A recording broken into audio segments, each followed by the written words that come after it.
Hello everyone, আসসালামু আলাইকুম। তো আজকে আমরা চলে এসেছি সেই মেট্রো রেল ভ্রমণ। এখন আমরা আছি বাংলাদেশ সচিবালয় থেকে। আমাদের উদ্দেশ্য কিন্তু মিরপুর চিড়িয়াখানা। তো আমাদেরকে মিরপুর 10-এ যেতে হবে। তো চলুন, এখন আমরা মেট্রো রেলে যাব। তো এটাই কিন্তু আমার ফার্স্ট টাইম মেট্রো রেল ভ্রমণ। ফার্স্ট টাইমে আসলে কিন্তু আপনাদেরকে এই জায়গা থেকে টিকিট কাটতে হবে। এখান থেকে মূলত ইলেকট্রনিক টিকিট, অর্থাৎ এটিএম কার্ডের মতো মূলত টিকিটগুলো বাইর হয় এখান থেকে। এই টিকিটগুলো নিয়ে ফার্স্ট টাইমে শো করতে হবে। পরবর্তীতে স্টেশন থেকে বেরিয়ে যাওয়ার সময় টিকিটগুলো আবার তাদেরকে জমা দিতে হবে।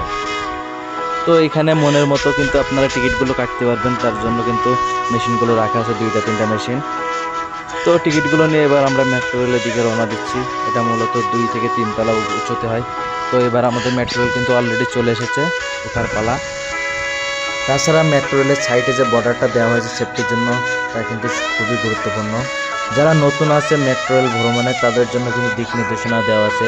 তবে মেট্রো রেল থেকে সাইটের দৃশ্যগুলো কিন্তু খুবই সুন্দর।